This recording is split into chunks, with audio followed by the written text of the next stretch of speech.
Less than 3,900 pounds, a one owner, originally here from Haylett RV, 238 Passport coming back in on trade. The folks use this as a starter camper, went out, learned what they liked, what they didn't, knew exactly what they wanted in their second camper, and just took home a big, beautiful J flight from us, just today, actually. And it looks today almost exactly like it looked when it was brand new. Obviously, I don't record my material and I don't do takes, I just roll. Anyway, so this is actually one of the very first generations out there of Passport Murphy bed models, and this was later revised into what you'd find today as the 239 Passport with an outside kitchen. It did get a little bit longer, but what's nice is this one's shorter, lighter, less money, especially being used. And it's old, well, I guess young enough, it might still qualify for same as new financing. So what's cool about this, guys, is we are completely carpetless. The camper itself is very clean, and it's easy to keep that way because of the carpetless nature of these. If you take a look up here, you can see the Murphy bed in action. What's nice about it is that it's there when you want it, gone when you don't. So this gives you the space and the features of a dinette slide camper without the extra weight and cost of said dinette slide. You will find on both sides of the bed we have these full-length hanging wardrobe closets, full storage above, and fully mirrored to help reflect more light around in here with that extra stand on the side for like CPAP users over here. Now there is a surprising amount of storage in this kitchen space, as you can see, starting with the overhead cabinets above and their full depth next to the microwave, and maximum storage under that countertop down below. They didn't waste a single thing. Now, on the counter there, you can actually see a Haylett RV folder. That's all the original owner's manuals, still present, accounted for, all the remote controls and all that stuff from the previous owners. We give people a handy little carrying bag to keep track of that stuff, and we started noticing people started not losing them, as it were.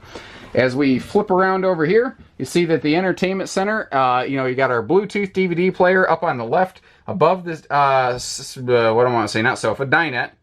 I've been out in the sun and I've been recording stuff all day, so pardon me if I'm mishmushing my words. That's also not a real word. Anyway, all the original electronics are still present and accounted for. What's kind of neat on this TV here is the TV itself actually kind of acts like a door for a little bit of like entertainment or charging station storage pocket back there.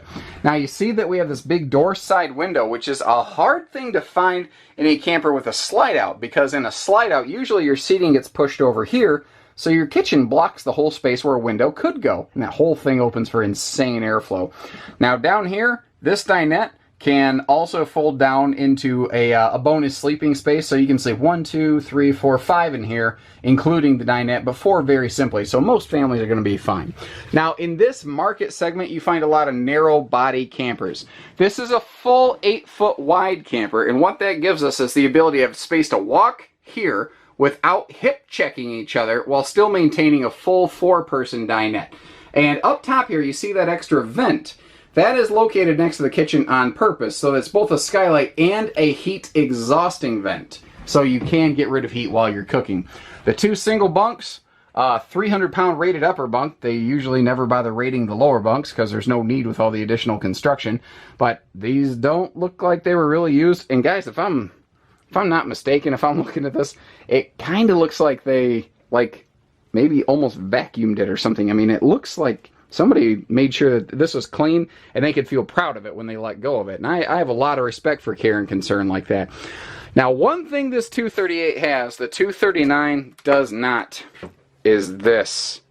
All this amazing pantry and extra closet space in here. And this is fantastic. This is something that little campers like this don't tend to get a lot of anymore. In case in point, the new 239 does not either. Now, you can see some plumbing here, but they left it open on purpose to give you maximum potential space to utilize this any way, shape, or form you please, whether it's a little wastebasket or whatnot. Our shower here does have the enclosures around it so that you're not going to spray your shower water against the walls. The, like venting skylight above, and a full medicine cabinet, not just a mirror, kind of round out the kitchen here. So this is, the idea behind this camper is to be small, simple, lightweight, but affordable and intelligently featured. And I've always felt that Passports accomplish that goal exceedingly well. with this being no exception. There's really not a whole lot different out here versus today's passports, so that's what's kind of nice about it. Being a big passport dealer and Keystone dealer at large, you know, I got a good idea how this is put together. This does have an... Hey, whoa, whoa, whoa, get away from me, Wasp. What are you thinking, man? I'm recording over here. What? How rude of that Wasp, am I right? Anyway, as I was saying before I was so rudely interrupted by, you know, Mother Nature, the all-aluminum skeleton here. And this is one of the best places to see it. And look how you have the same massive, wide, and tall baggage door on both sides. The baggage doors measure, I think it's 29.5 wide inside width. So you could, I mean, it's probably going to be called a 30-inch baggage door through the industry. But you have the same size door on both sides of the camper to give you just massive, easy access storage. Now this is short. It's less than 3,900 pounds, and it's on a tandem axle, so it is going to tow easily. A lot of tow package SUVs with, like, you know, say like a, I don't know, 5,200 pound tow rating or something. This is going to be an awesome, awesome camper for folks like that. Now, one of the areas where this saves weight is the chassis.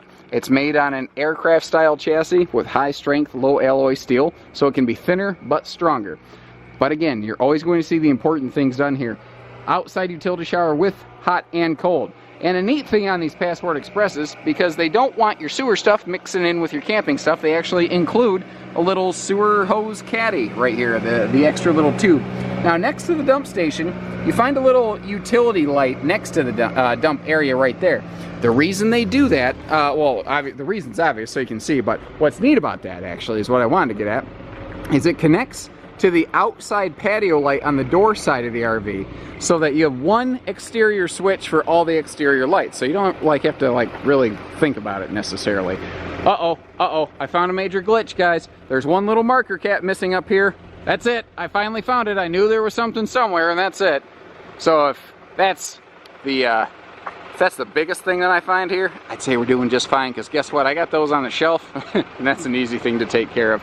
So we do have a power awning right here. Again, all the windows are going to open for ventilation, and I do like this extra chunk of storage here below this door side bunk, because why not? You know, why not open up everything you can? And that light back in the corner makes it easy to see and get in there. So, short, light. We do have an outside grill quick connect right here next to the stairs, by the way. So this is something that's not going to push a tow vehicle around. It's not going to kill you on finance. You're getting it at a used price tag. There's a lot of good going on here, guys, and it's been well kept. And we know how it's put together. Passports have exceedingly good service records.